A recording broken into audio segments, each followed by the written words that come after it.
Today, 26th October 2023, we find ourselves still locked into these two great crises that are happening at one and the same time, the one in the Middle East and the one in Ukraine. In both cases, fighting is going on, missile strikes and bombing raids by Hamas and Israel against each other. Armed incursions by Israel into the territory of Gaza. In the case of Ukraine, intensifying combat operations and a severe dearth of effective diplomatic action. On the contrary, it seems to me that the principal actors in both of these crises, who, and I have to say this, are the Americans and the Western powers, they seem for the moment to be looking towards continued escalation. Now, this is becoming increasingly clear about the situation in the Middle East. Now, yesterday I talked about reports about further US deployments, and we are seeing these take place. There are reports that anti-aircraft missiles are now being deployed by the United States in the Middle East.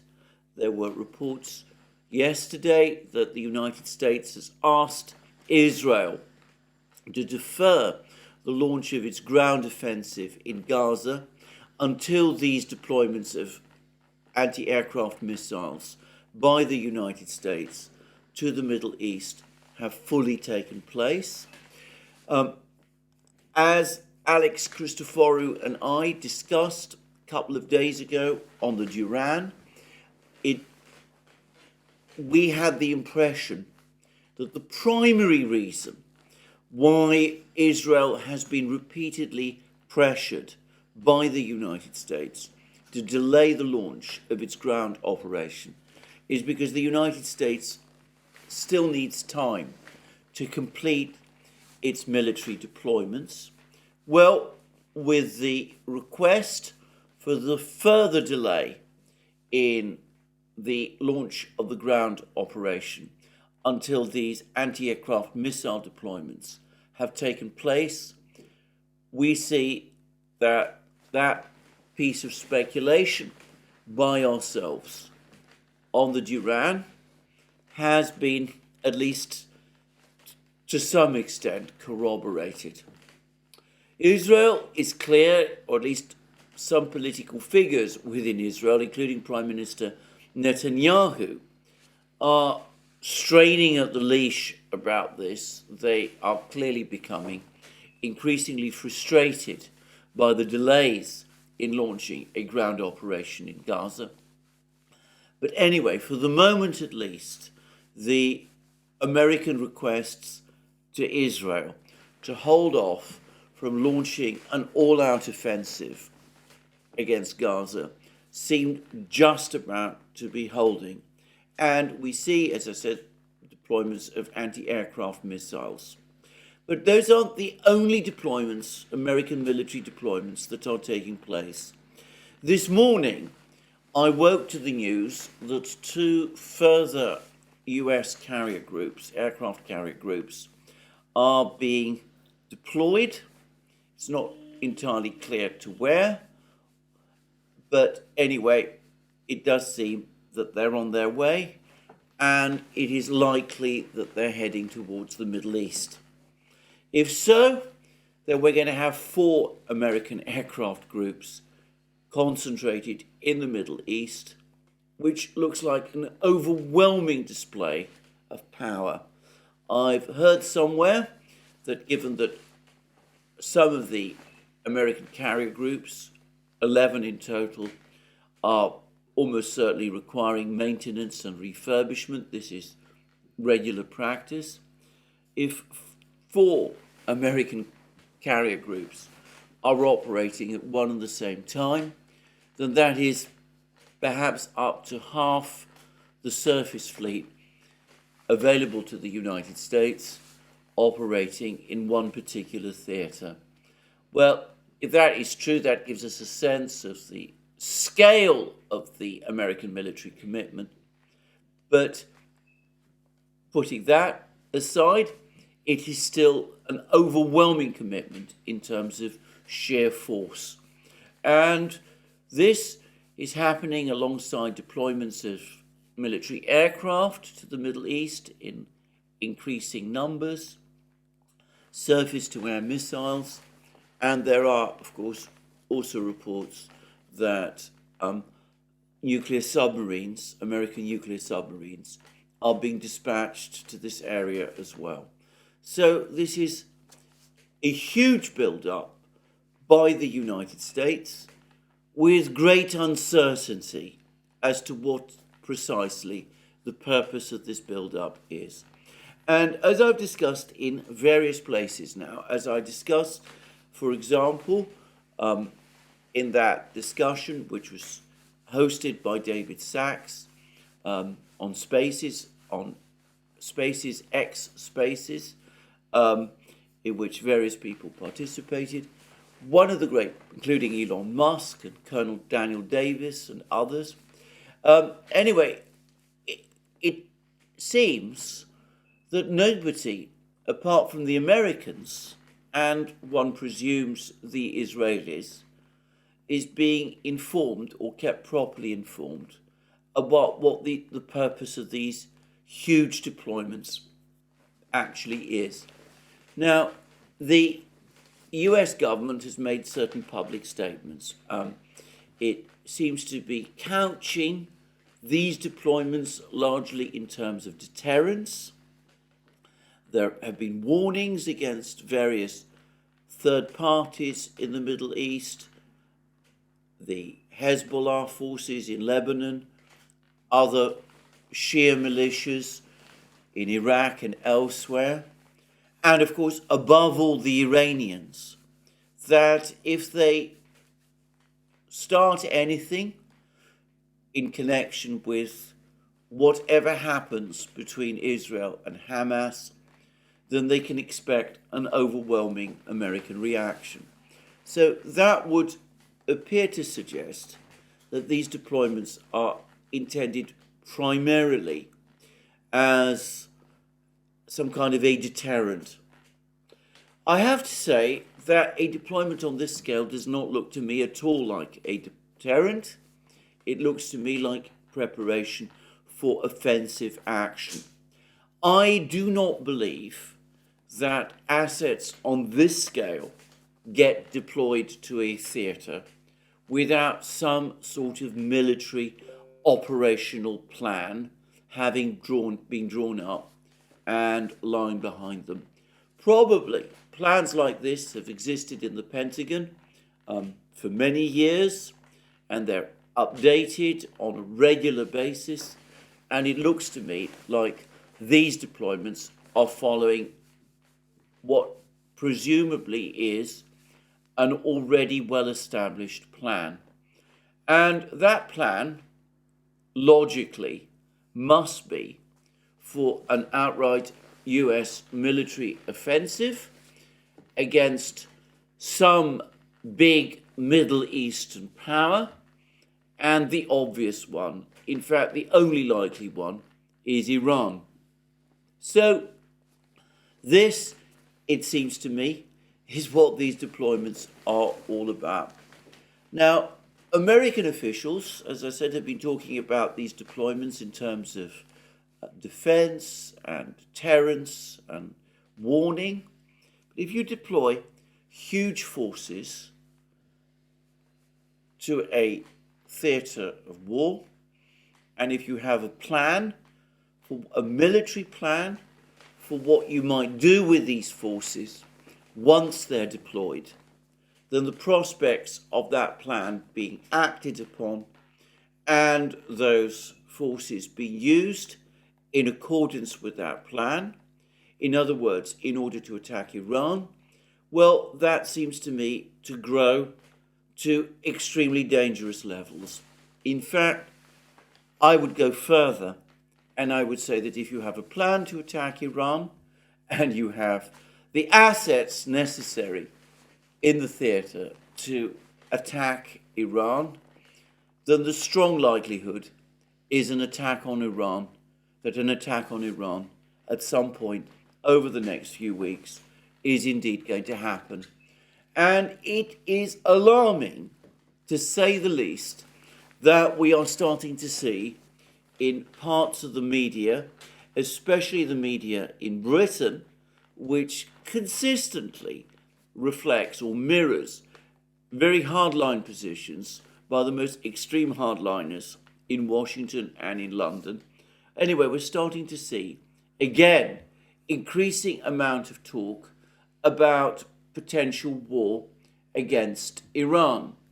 So we now have a comment, a piece in the Daily Telegraph by Ivor Roberts, and it says, a colossal Israel-Iran war is much closer than anyone imagines.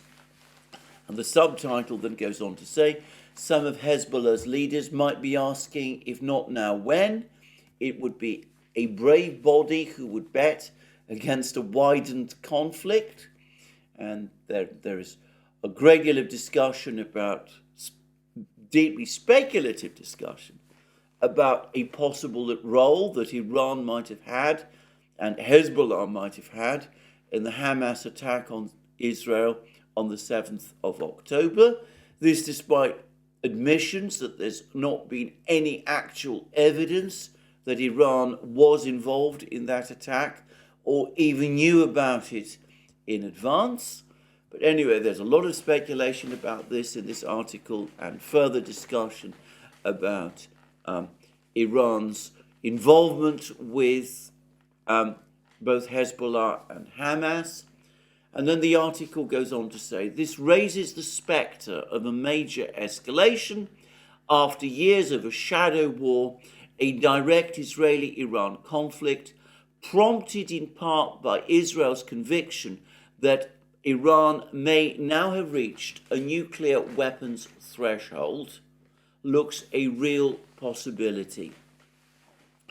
If Iran itself were to become involved, and Iran's rhetoric is becoming more strident under Supreme Leader Ali Khamenei, I have seen no evidence of that, by the way, this could easily lead to an Israeli attack on Iran itself, perhaps drawing in US forces and a whole-scale escalation to a regional level of an already inflammable situation. And note that what is said to be driving this is not necessarily the actual attack by Hamas on Israel. Rather, and this is according to Ivor Roberts, that after years of a shadow war, a direct Israeli conflict prompted in part by Israel's conviction that Iran may now have reached a nuclear weapons threshold, looks a real possibility. That is the first comment I have seen anywhere in the media which links a potential imminent attack on Iran, less on the crisis we have at the moment, the one between Israel and Hamas, but rather on fears, apprehensions about the state of Iran's nuclear program. And then Ivor Roberts' article, and I should say that Sir Ivor Roberts, as I should call him, is a former British ambassador and was head of the counter-terrorism office in the British Foreign Office. So this is a well-connected, well-informed person. Anyway, the article then goes on to say, the US decision to send 2 naval task forces to stand off Lebanon is clearly meant as a deterrent, a warning to Hezbollah and Iran not to get further involved. But prudence is often trumped by miscalculation, and at a time when the region's most vaunted intelligence service has been comprehensively deceived. The risks of misperception and blunders pouring oil on the flame are high. It would be a brave body who would bet against a widened conflict. Sir Ivor Roberts is a diplomat. He's a skilled diplomat. He is being extremely careful there not to say who might be miscalculating. But of course, you could interpret this either as saying that it might be Iran, or it could equally well be the United States and Israel. And we can see how he fears an Israeli attack on Iran, and that might draw in US forces and lead to a wholesale escalation to a regional level of an already inflammable situation. So this is former British diplomat, senior British diplomat. He's becoming very worried about the situation. He's talking about how a war between Israel and Iran and the United States and Iran could easily evolve out of this situation. And of course, Ivor Roberts is not saying that the United States and Israel at the moment are intending to attack Iran. He's not suggesting that all these American naval deployments are actually precisely for that purpose. But of course, there are other articles also in the Daily Telegraph, which might lead one to think that. Now, we have an article by Con Coughlin, who is, of course, the Daily Telegraph's Defence and Foreign Affairs editor. He is an extremely hardline individual, to put it mildly. He's widely assumed to have strong connections with the British intelligence services. I don't know that for a fact, but I've heard many people say it, and it's been openly written about. Anyway, he writes like this, and this is the title of his article in the Telegraph: Iran is now flirting with its own destruction. And he goes on to say, the subtitle is, the West shouldn't allow the Ayatollahs to get away with targeting Israel via their terrorist proxies. And he's saying the article then goes on to say that there must be no further appeasement of Iran. He goes on to say that with Iran actively seeking to exploit the current crisis in the Middle East for its own nefarious ends, he doesn't explain what those ends are or why they are nefarious, but anyway, that's the kind of language he regularly uses. It is vital that Western powers, rather than seeking to avoid a conflict with Iran, demonstrate that they will no longer tolerate Iran's attempts to wage war through its many proxies. And this time, there is a real danger for Tehran that it is overplaying its hand, evident when US warships shot down Houthi missiles aimed at Israel.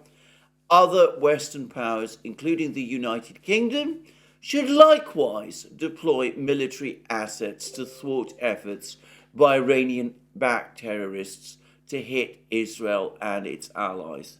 Note, again, his choice of words, that the Western powers, rather than seeking to avoid a conflict with Iran, should demonstrate that they will no longer tolerate Iran's attempts to wage war through its many proxies. So one gets the clear impression from this that he does actually want to see some kind of conflict between the Western powers and Iran. And the objective of that conflict is pretty much set out in his title. Iran is now flirting with its own destruction. I suspect that in that he doesn't mean the country. He means the political system that exists in Iran, which many people in the West, in the United States, in Britain and elsewhere, have longed to destroy or see the end of ever since the Iranian Revolution of 1979. And we can see that in terms of Con Coughlin, he at least does not seem particularly averse to military action that might lead to that result, or which he thinks might lead to that result. Now, these are articles that have appeared in the Daily Telegraph. The Daily Telegraph tends to take a particularly aggressive line and is the most outspokenly supportive of Israel of any of the big media outlets in Britain. I should say that other media outlets are more measured, but against that, the Daily Telegraph is believed to be, in fact is, particularly closely aligned with the current government, and as I've said already, and many times with the intelligence services, or so it is widely believed, and probably reflects more closely than other media outlets in Britain the current thinking within the British government, or at least within parts of the British government. And notice that Con Coughlin doesn't just want American naval assets and military assets to be deployed to the Middle East. He wants the British there as well. And we see how President Macron of France, always playing both sides at the same time, as he always does, we will come to that shortly. Well, previously he was talking about ceasefires, but whilst in Israel, he immediately tilts towards the wishes of his hosts. He's talking about reviving the West's anti-ISIS coalition. He's floating the idea of other Western countries becoming involved against the threat from Hamas. But it's easy to see, especially in conjunction with these sort of articles from Con Coughlin, that there are perhaps discussions going on with the United States, some people in the United States perhaps talking about cobbling together some new coalition of the willing to take on, obviously not Hamas itself, which Israel has got more than enough troops and machines to do. British, American and French troops participating in a ground operation in Gaza would add nothing of value, but some other coalition of the willing intended to assist in this operation, this possible operation against Iran. Now, in saying all of this, I want to make it very clear that I am not saying that a final decision has yet been made, but all the pieces are being put in place with all these enormous deployments. The rhetoric remains extraordinarily, exceptionally high and out of control. And we're now seeing again demands from all kinds of people for some kind of military action against Iran. And we see that a former British diplomat, an experienced British diplomat like Sir Ivor Roberts, is sounding the alarm bells. He's worried that the situation could spiral out of control, and he's making it clear that what is driving the whole situation is not, in his opinion, what Hamas has done, about which, by the way, even Con Coughlin acknowledges that there is no definite proof that Iran and Hamas were working together, or that Iran instigated the attack by Hamas upon Israel. What is driving everything is this belief that apparently exists in Israel and on the part of some people in the United States also, that Iran's nuclear program has now developed to the point where Iran might be very close to having the capability to produce a nuclear weapon. So, an incredibly dangerous situation in the Middle East, one becoming more dangerous all the time. And of course, the Iranians are not oblivious to this. They will be observing very carefully all of these huge military deployments. It will not take them, it will not be difficult for them to figure out that these military deployments are ultimately directed against themselves. And of course, they will be taking the necessary precautions. Now, it is surely not a coincidence that the Russian Foreign Minister, Sergei Lavrov, who has recently been, by the way, on a trip to North Korea, went on to visit Iran and has had discussions there with the top leaders of the Iranian leadership, with the foreign minister and others. And of course, the Iranians, right at the start of this latest conflict, were on the phone. The Iranian President Ebrahim Raisi was talking to MBS in Saudi Arabia, and Raisi has also had discussions with Vladimir Putin, and there have been discussions between Iran and China as well. So there's been all of these discussions taking place on the part of the Chinese. I am going to guess that the message that the Iranians are getting from their friends, from the Russians and the Chinese, and it is important to stress that they are friends of Iran. They have just invited Iran to join the BRICS, and Iran is due to become a member of the BRICS in a few weeks, in a few months. What they're almost certainly telling Iran is to remain disciplined, to avoid any sort of action that could be used by Israel or by the United States to provoke a larger war, to allow diplomatic action at the United Nations and elsewhere to take its course and to have an effect, not to be goaded into a conflict, and if a conflict is unavoidable, to have it appear that Iran is reacting to military actions by the Israelis and the Americans, rather than taking any preemptive steps of its own.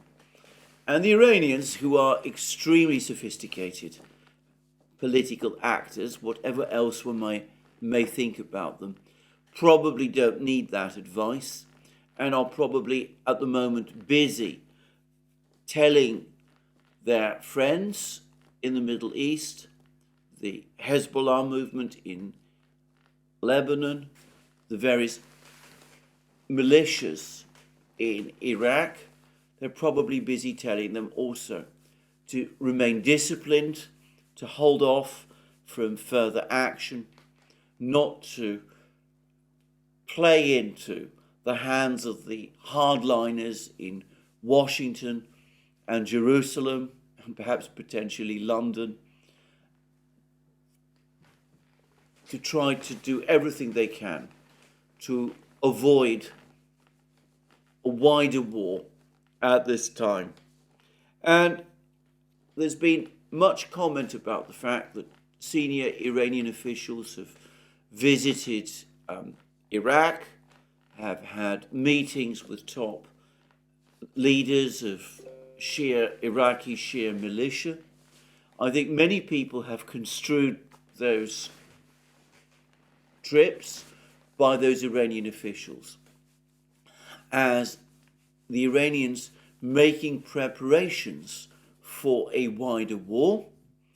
There might be an element of that, of course, but I suspect that the primary purpose of those Iranian officials, of these contacts by the Iranians with the leaders of these militias, is to try to get these militias to stand down, not to allow themselves to be goaded into action, to be provoked into action as a result of whatever happens between Israel and Hamas in Gaza. Now, of course, Iran can't stand idle indefinitely. But bear in mind also that about a week ago, there were also reports that Iran had sent messages to Israel saying that Iran did not want to become involved in a wider war, calling on Israel not to launch a ground operation in Gaza, lest that provoke a wider war, but warning that if the Iranians feel that they've been maneuvered into a war, then of course they will fight back and they will respond with all the resources that they have at their disposal. So I suspect that the Iranians are trying as hard as they can to avoid this war, but with all the American military assets being put in place, that war might very well nonetheless still happen. And I'm going to say that these events that we're now seeing in the Middle East remind me of two events that, well, one of them happened earlier than I directly remember. The other, of course, was relatively recent. One was what happened in the Gulf of Tonkin from memory, I believe it was 1964. And the other, of course, is the events that led up to the special military operation that the Russians launched in February 2022, which saw the Russian army enter Ukraine. Now, in terms of the Gulf of Tonkin incident, there still is considerable uncertainty as to what exactly did happen. At the time, the US government, the administration of Lyndon Johnson, claimed that American warships off the coast of Vietnam in the Gulf of Tonkin had been attacked by Vietnamese torpedo boats. It's now, I think, universally accepted that that simple description of what had happened was wrong, and that whatever it was that did actually happen was on a much smaller scale than what the Lyndon Johnson administration was claiming. Now, I've seen some claims that, in fact, there was no military action of any kind by the Vietnamese, either in response to anything that the Americans were doing or in any other respect on the high seas in the Gulf of Tonkin, and that the entire incident was entirely invented. I'm not an expert on the history and of the various differing accounts of what happened, but there is no doubt at all that the Johnson administration either massively exaggerated what took place or invented an incident of some kind in order to justify a decision to initiate military action, direct military intervention in the conflict in Vietnam, a decision which to all intents and purposes by that point had already been taken. And that was the Gulf of Tonkin. And the reason the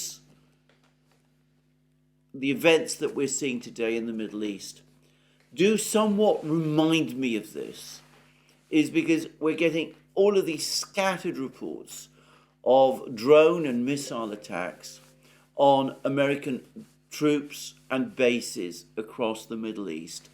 This latest deployment of surface-to-air missiles that we've been hearing about is being justified as necessary in order to defend those bases in light of these alleged attacks that have been taking place. The problem is that the information about these attacks is extremely thin and very scattered. We're told that some American soldiers have been wounded, but so far none have been killed. There's one satellite photo which shows a warehouse or hangar or something of that nature having apparently been struck by a drone in a US base in Iraq. But overall, my impression is that up to now, whatever it is that has been happening on a relatively small scale.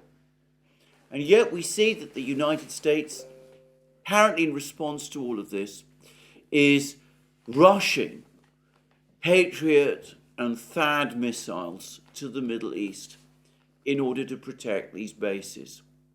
Now, again, let me stress, protect these bases. It's hardly likely that you need missiles of that potency to protect bases against the kind of drone attacks that these Shia militias would launch against these bases. It doesn't seem to me as if the Shia militias have any capability beyond that. Once again, the fact that these missiles are being deployed surely points to defense against missile strikes by Iran. And I can't help but think that at some point, possibly, we're going to have these pinprick attacks against these bases elevated into some kind of claim that there is some kind of aerial offensive against these bases carried out by Iran. Anyway, maybe I'm overstating things or seeing things that are not fully there, but this does remind me just to a great extent of the scenario that we saw with the incident or non-incident at the Gulf of Tonkin. So that's one thing. But the other sequence of events that this also reminds me of is of the events that led up to the launch of the special military operation by the Russians in February 2022. Prior to the start of that operation, we had a whole enormous public campaign by the Biden administration, one which, in my opinion, undoubtedly heightened tensions and fragmented any prospect of negotiations. Anyway, the Biden administration was endlessly talking about a conflict with Russia. It was working overtime to start some enormous sanctions war against Russia. And it was talking about mobilizing the entire economic might of the collective West to break Russia's economy. And this was all supposed to be in response to an attack by Russia upon Ukraine. And what was interesting about all of this is that, again, all of this was expressed as warnings and as deterrence directed at the Russians. And it's clear that it did cause serious alarm and concern on the part of the Russians. But the interesting thing about that campaign is that even as the United States was working hard to create this enormous sanctions coalition, the reports that were being circulated at the time suggested that the sanctions would not amount to very much. So there were reports that the United States was not going to disconnect Russia from the SWIFT interbank payment system, that the United States was not going to make moves to block Russian exports of oil and gas to Europe, that the United States was not really looking to freeze Russian assets.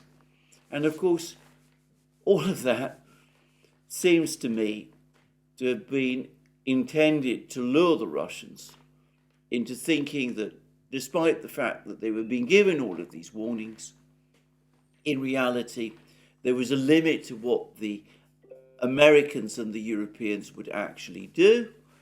And of course, when the Russians did send their troops into Ukraine, the United States and its allies went far further in terms of the sanctions that they imposed than they had signaled before the conflict in Ukraine began.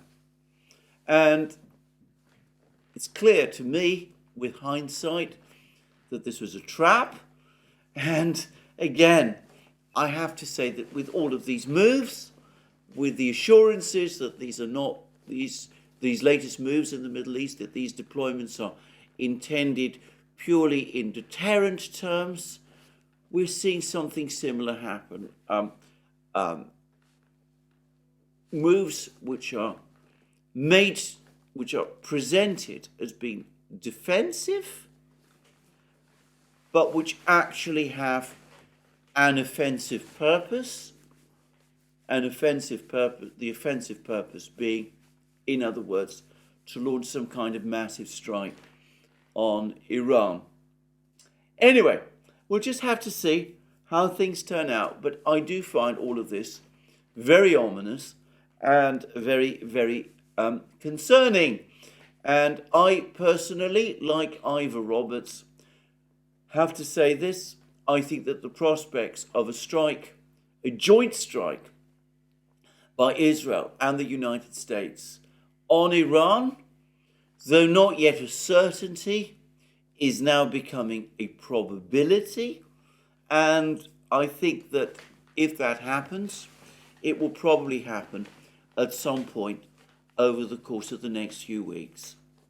Now, there is another factor which is probably pushing us forward ever faster towards that outcome, which is the events that are now taking place in the United Nations. There was yesterday an incredibly belligerent speech by Prime Minister Netanyahu, in which he spoke about a ground attack on Gaza happening imminently. And many people, including myself, who wondered whether today such a ground attack might actually be underway. In the event, tanks and troops from Israel did enter Gaza, but apparently this was only a limited operation, and we're told that it was just a raid. So this looks like a scaling down of whatever it was that Prime Minister Netanyahu was talking about. But all of this is taking place against the backdrop of all kinds of moves and counter moves in the Security Council, in the United Nations.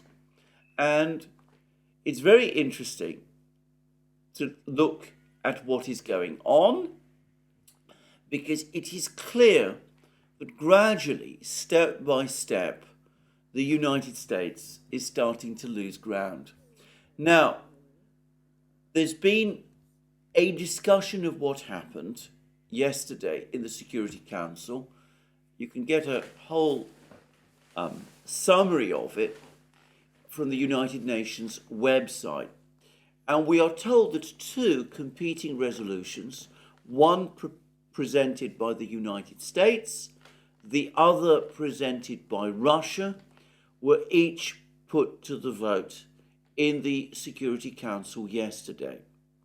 And both of these votes failed. Now, before we continue, it is important to say that the United States has a structural majority in the Security Council. Now, in the Security Council, the United States can always count, or you normally count, on the votes of its two allies, the two permanent members who are its allies, NATO allies, who are Britain and France.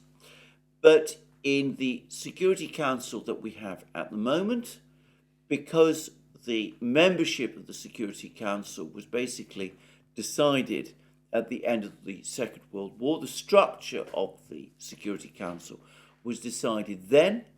The Security Council has a preponderance of American allies. So along with the United States and Britain and France, we see on the Security Council that present on the Security Council are also Albania, France, Japan, Malta, and Switzerland, all countries that are part of the collective West, and in combination with the three permanent members, Britain, France, and the United States, that means that out of 15 members of the Security Council at the present time, 7 are members of the collective West. So that already would normally put the United States in an extremely strong position. Normally, if the United States proposes a resolution to the Security Council, that resolution is all but guaranteed the support of a majority. Well, the United States did propose a resolution yesterday. And I'm going to say firstly what the UN summary tells us about its terms. It says that the terms of the United States' draft resolution require that the Council would have unequivocally rejected and condemned the heinous terrorist attacks by Hamas and other terrorist groups that took place in Israel starting 7th October. It would have reaffirmed the inherent right of all states to individual and collective self-defense, adding that in response to terrorist attacks, member states must fully comply with all their obligations under international law. Now notice that the last is already a concession to the global majority. Israel has been taking steps which the United Nations Secretariat is already saying violate international law. Like, for example, putting Gaza under blockade, cutting off fuel and food and water to Gaza. There is a report today in the Financial Times that Gaza is about to run out of fuel within hours. So the UN Secretariat, the United Nations Secretariat, is already saying that this violates international law. The United States does not so far agree, nor, by the way, does Britain, nor in Britain, by the way, does the leader of the opposition Labour Party, who, for the record, is a human rights lawyer. But anyway, even though they don't agree that these things that Israel is doing in Gaza violate, as the UN appears to be saying, international law, nonetheless, the United States did say in the text of this resolution that Israel in its actions must be guided by international law. Now that is a deference to the feelings of the global majority. But then we go on to read from the summary the following: by other terms, and that strongly suggests that these were terms that were added to the original draft that the United States presented. In other words, the United States, in order to get support for its resolution, even from some of its allies, had to add further terms to its resolution. The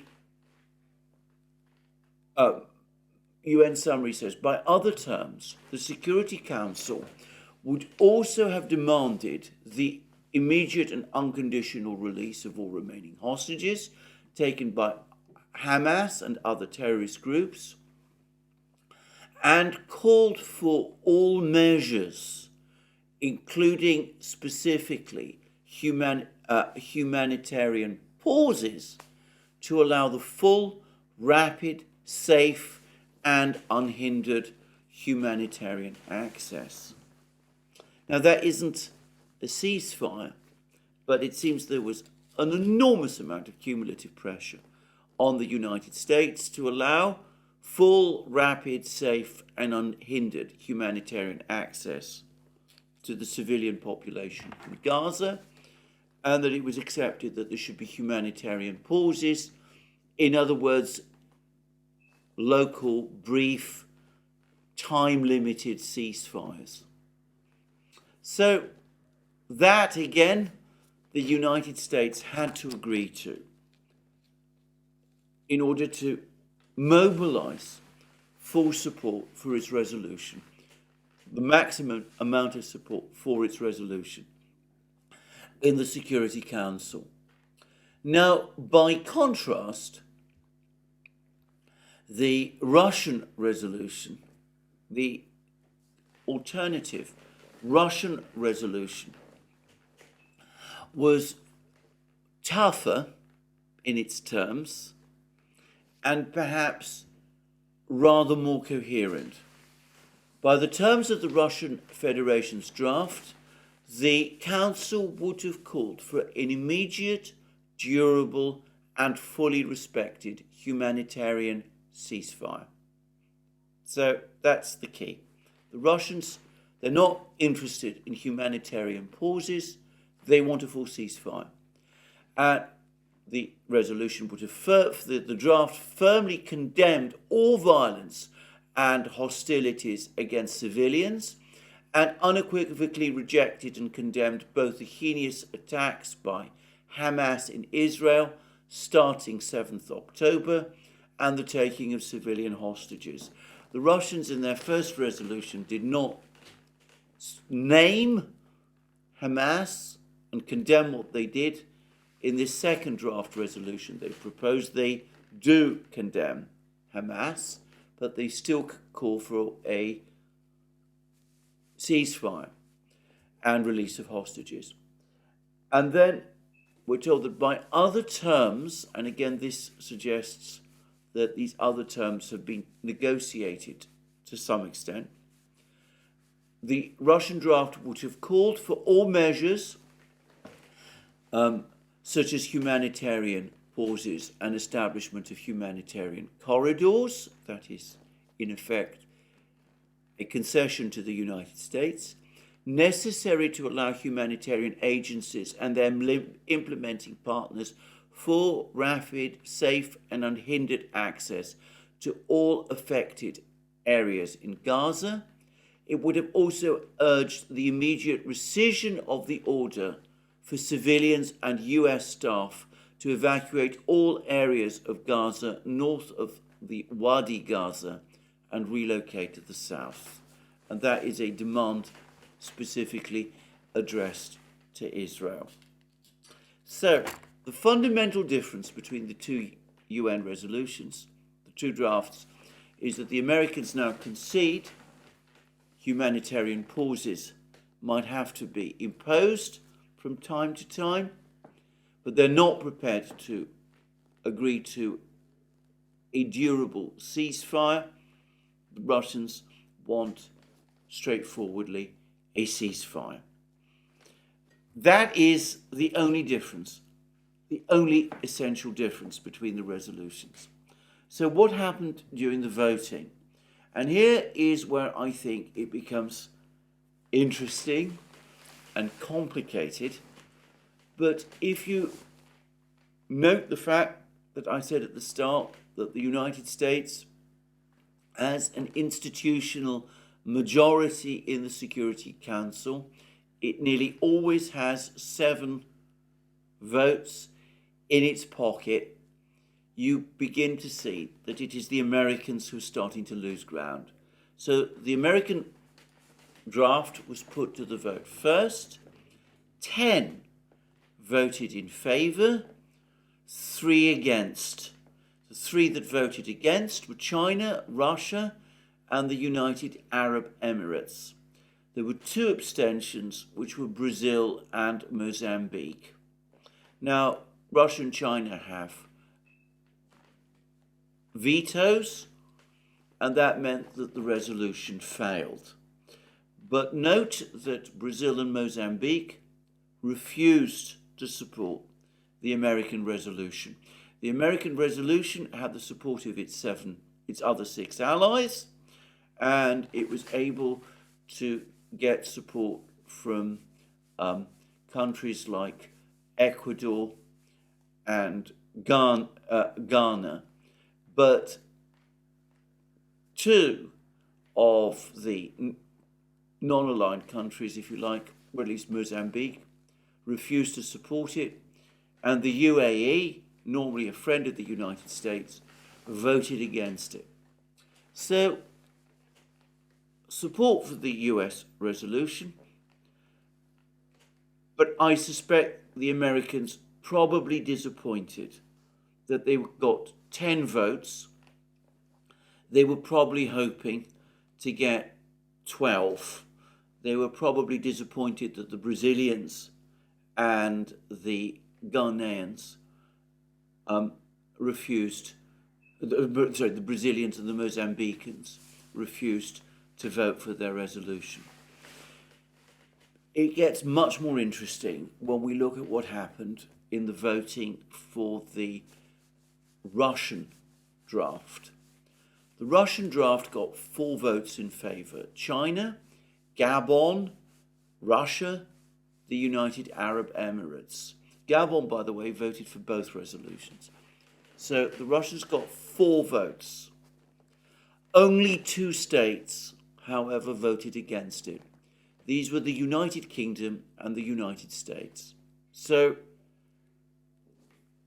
only one ally of the United States voted alongside the United States against the Russian draft. All other 9 countries, Albania, Brazil, Ecuador, France, Ghana, Japan, Malta, Mozambique, Switzerland, abstained. Instead of supporting the United States to vote down the Russian draft resolution, countries like Albania, France, Japan, Malta, and Switzerland chose to abstain. America's support, American position in the Security Council at the United Nations is weakening. The Americans had to make concessions to get a clear majority to support its resolution in the Security Council. They had to concede humanitarian pauses, for example. They had to accept a provision in the resolution which required Israel to abide by international law. Even then, they only got 10 votes out of 15. And when the Russian resolution, the one that called for a ceasefire, was put to the vote, only the United States and Britain voted against. 4 countries voted in favour, and the rest on a Russian draft resolution, not a Brazilian draft resolution. The rest, including staunch allies like Albania, France, permanent member of the Security Council, Japan, Malta, Switzerland, voted in favour. Now, to stress again, for countries like Albania, France, Japan, Malta, and Switzerland to support a Brazilian resolution, as they did a few days ago, is one thing. for them to support a Russian resolution is something else. The Americans must have been deeply frustrated by this vote. Now, none of this is going to slow down or stop any bigger push towards war in the Middle East. These maneuvers in the Security Council are important for what might happen in the future, but they do not prevent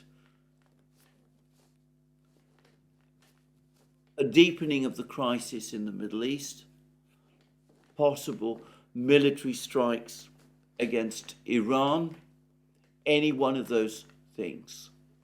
But of course, if the situation turns out differently from what the United States and Israel expects, if Israel does get bogged down in fighting in Gaza, if there are heavy casualties, if the war begins to spread across the Middle East, if oil prices surge with massive effects on the global economy, if American soldiers start to suffer casualties, if there are threats of escalating military action, then already we can see that with a crumbling of America's position in the Security Council, which is the UN body where arguably the US is strongest, its position in the General Assembly is inherently weaker. Well, the prospects of a resolution passing in the General Assembly calling for immediate unconditional ceasefire and standing down of all all combatant forces right across the Middle East. The prospect of such a resolution passing in the General Assembly starts to look extremely strong. If there is going to be a joint Israeli-American military action taken against Iran, then the time window for it to succeed is probably relatively short before diplomatic support collapses, and we can already see that allies of the United States, Albania, France, Japan, Malta, Switzerland, are becoming nervous and are even unwilling to support the United States by voting against Russian resolutions, Russian draft resolutions. So, a very dangerous situation in the Middle East, a situation which still has every appearance of spiraling out of control, but also a situation in the Middle East where the diplomatic picture is looking less favorable by the day for those who appear to want war there. I'm sorry to say that I suspect that will make some of these people who want war all the more anxious to pursue it before the window, the political window for such a war closes entirely. But I have to say that already this is also starting to look, to me, these movements in the Security Council are also starting to look to me to bear some resemblance to the kind of situation that arose back in 2002 and 2003 when the United States lost control of the Security Council in the run-up to its invasion of Iraq. And of course, that did have long-term consequences, which we still see working their way out to this day.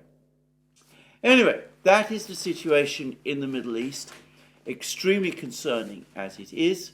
The war in Ukraine also continues, and there continues to be a great deal of news about the situation there.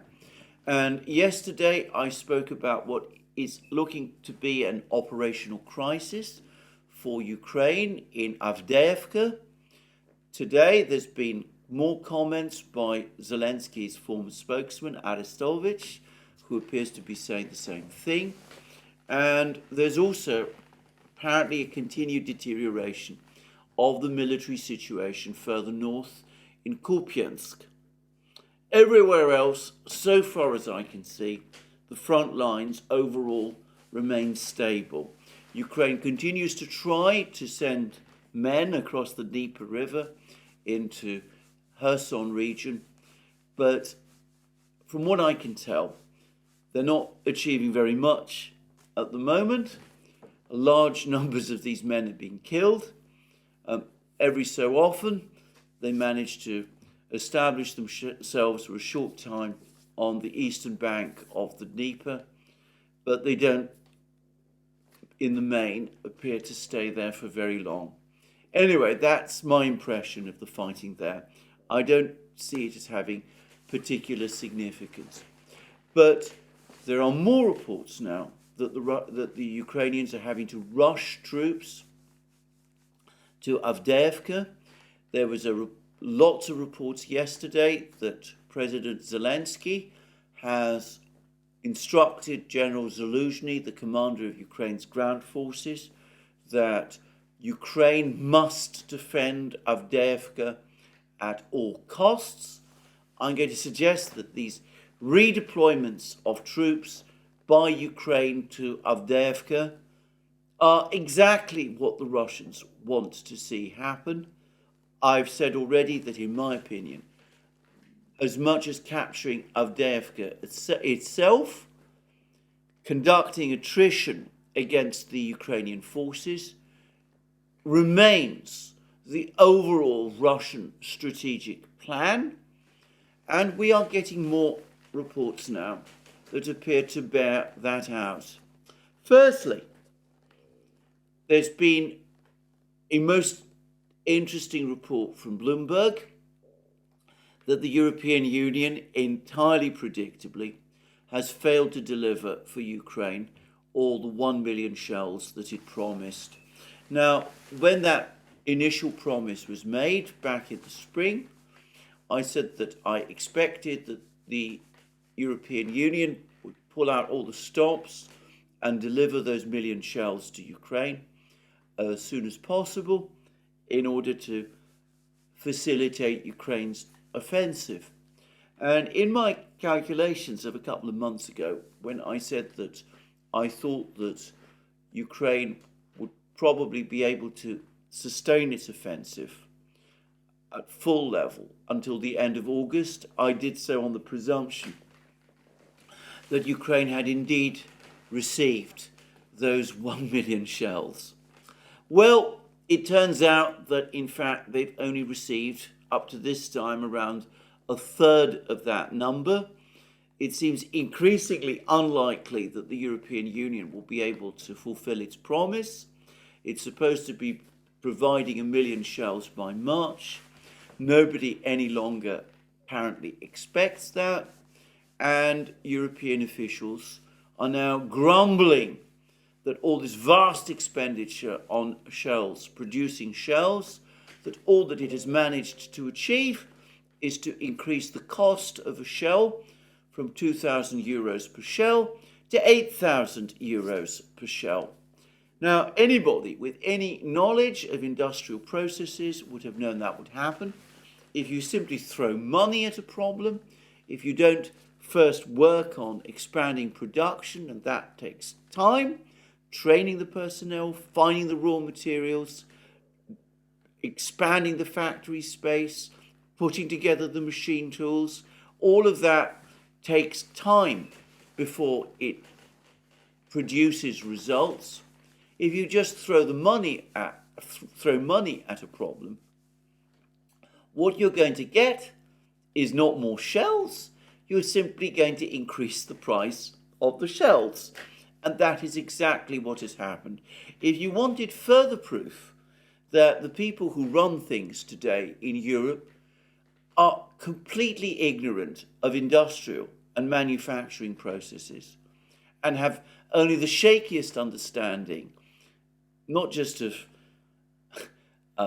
basic economics, but of how economies even work. Well, you've just had an example. Anyway, Ukraine running out of shells, and there's been more reports from the Russians that they've noticed further reductions in the number of shells that Ukraine is able to launch at any one time.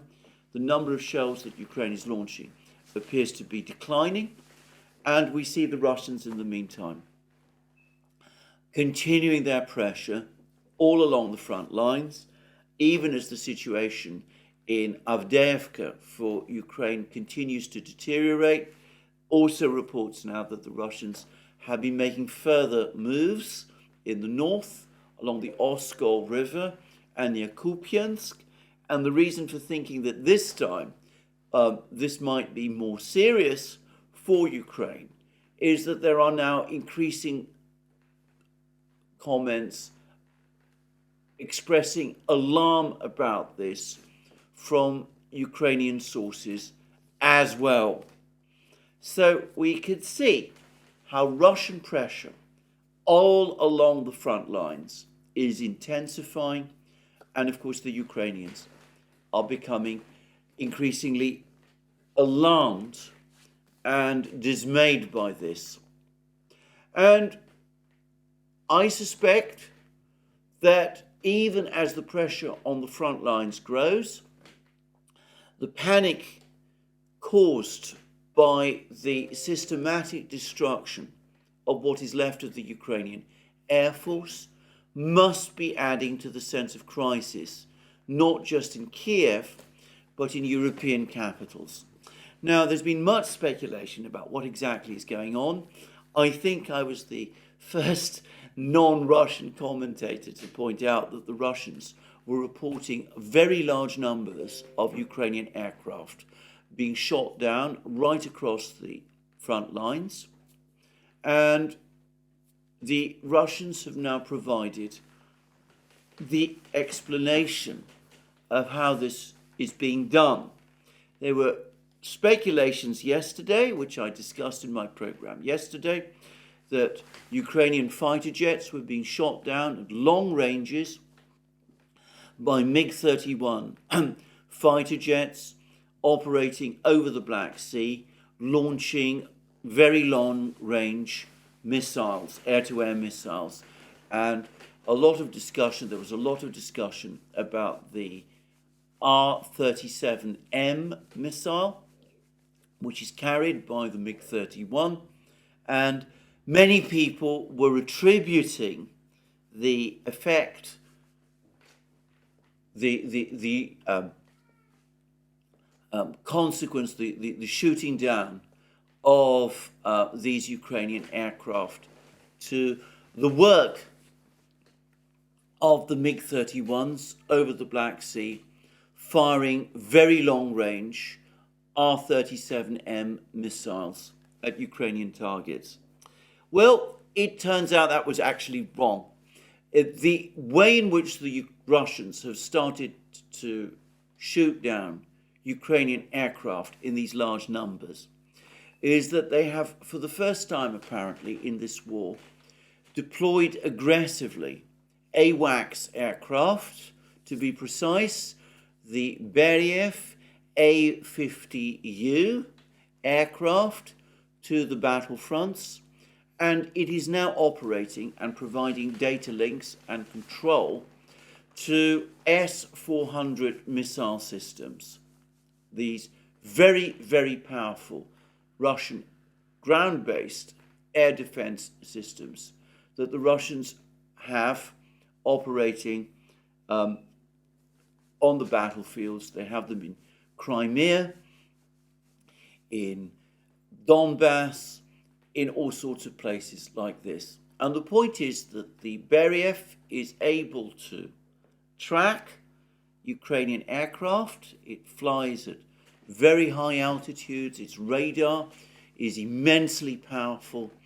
It has enormous processing facilities, and it can transfer data not just to S400 launchers, to the control stations that launch these missiles, but presumably also to the missiles themselves, directing missiles at Ukrainian fighter jets and thereby shooting them down.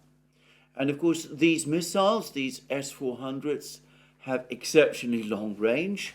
They have much longer range than the radars, the S400 radars,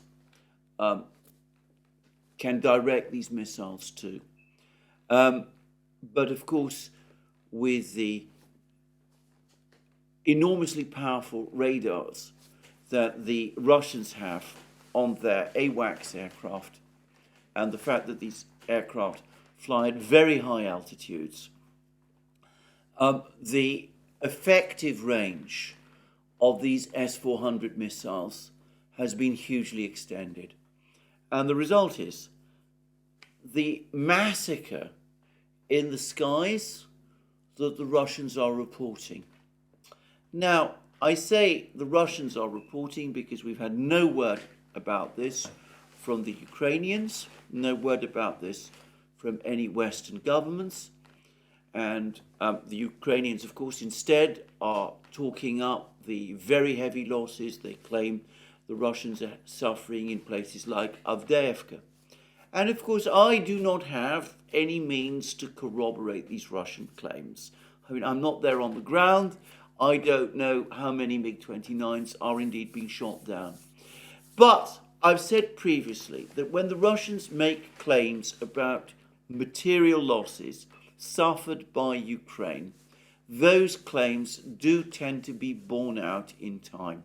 And I think in this case, we can be reasonably confident that this is so.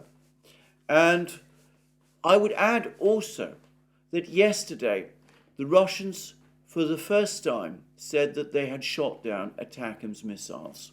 Now, a couple of days ago, I discussed an article by Mark Galliotti in the London Times. He said that 18 ATACMS missiles had been launched against these two Russian bases on, I think it was the 16th or 17th of October, but only 3 got through. And he implied that the Russian air defenses had shot down a significant number of these. And that was probably true, but the Russians didn't actually claim that at the time. Yesterday, for the first time, the Russian Defense Ministry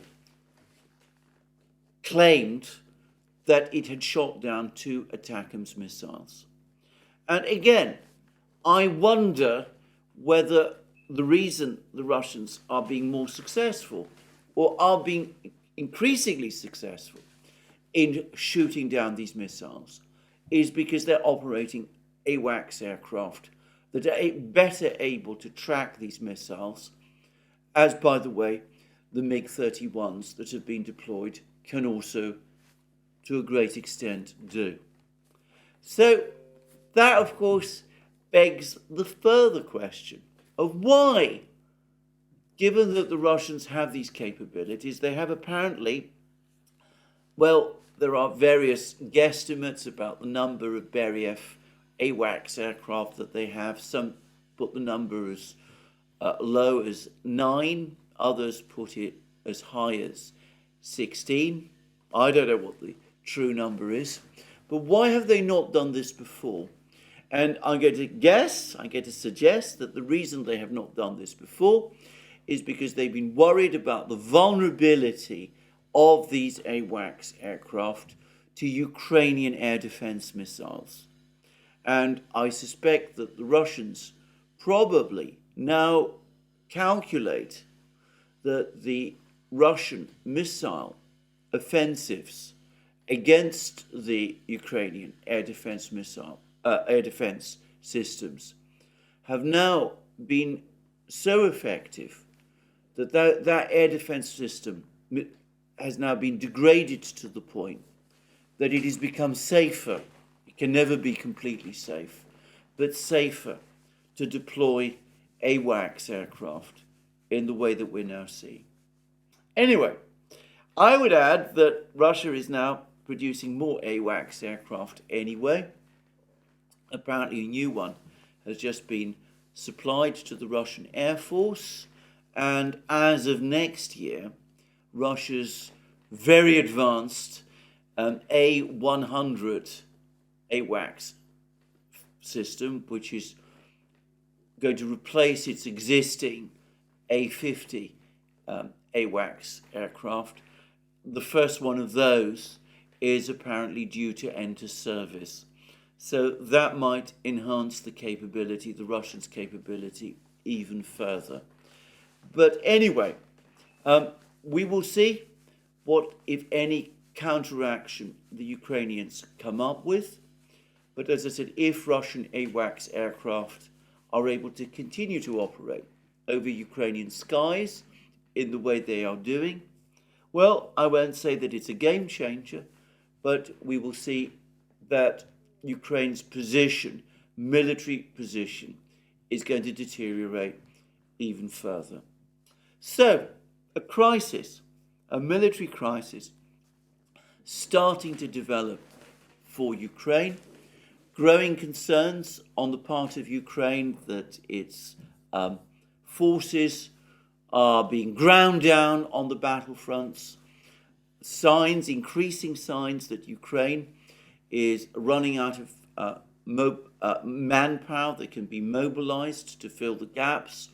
Ukraine is now openly talking about conscripting women to plug the gaps, which I find an appalling idea at multiple levels. The demographic effect of doing that on Ukraine, I think, would be horrendous. And of course, women who have presumably not served in the military before, they will not have previous training as reservists that they can call on. And given the extent of the losses, one wonders what levels of training they will receive before they're thrown into the battlefronts to try to plug any gaps. As I said, I find that an appalling idea, but it does seem as if that is what Ukraine is aiming to do. And in terms of Western support, it appears to be getting, the news is getting worse. Mike Johnson has now been appointed Speaker of the House of Representatives in the United States. He is said to oppose financial aid, further aid for Ukraine. Apparently, even within the Senate, there is now growing feeling amongst Republican senators that they cannot support President Biden's $61 billion request. The Ukrainians are already complaining that this amount, $61 billion, is not enough to fulfill their needs. And on top of that, there are reports that the European Union, for its part, is now significantly cutting the level of aid it is sending to Ukraine. I've even seen one report which suggests that the European Union's aid to Ukraine is being halved.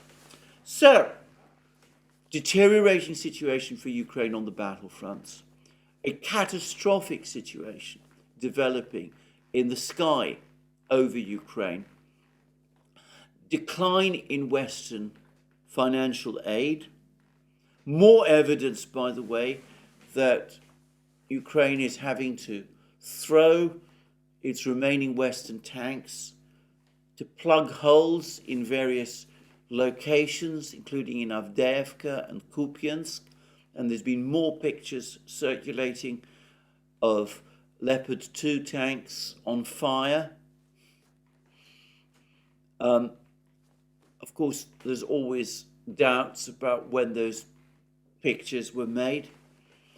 But in spite of everything, in spite of this gathering sense of disaster, still no sign that Ukraine is prepared to do the only rational thing it should do in this situation, which is try to find some mechanism to start talks with the Russians to end the war, even if that would amount to conceding Russian terms. Ukraine still seems intent on fighting to the last, even as it prepares, apparently, to sacrifice its young womanhood to that cause. I find that a tragic outcome beyond expression, but that, it seems to me, is where this conflict is going. Anyway, that is me for today. Grim news from the Middle East, very, very dangerous news from the Middle East, disastrous news from Ukraine. Gavin Newsom has, of course, just been to the United States, to China, where he's met with President Xi Jinping. We've done a program about this visit on the Duran. I wonder whether there aren't increasing numbers of people in the United States who worry about the direction the president is taking, and whether there aren't actually now serious moves being made to shuffle him out of the Oval Office and get Mr. Newsom standing as the Democratic Party's candidate for the presidency next year. I'm not an expert on American politics, and anyway, we discussed this on the Duran. But in the meantime, the president and his team remain in control. It seems to me that they continue to run the United States into potentially disastrous blind alleys, both in the Middle East and in Ukraine. And there is no sign so far of anyone having serious doubts or trying to bring a stop. Anyway, thank you again for joining me today. More from me soon. Just to remind you once more that you can find all our programs on our various platforms, Locals, Rumble, X. You can also support our work via Patreon and Subscribestar, links under this video. Don't forget also to check out our shop. And last but not least, if you've liked this video, please remember to tick the like button and to check your subscription to this channel. There'll be more from me soon. I expect much more from me soon. But until then, have a very good day.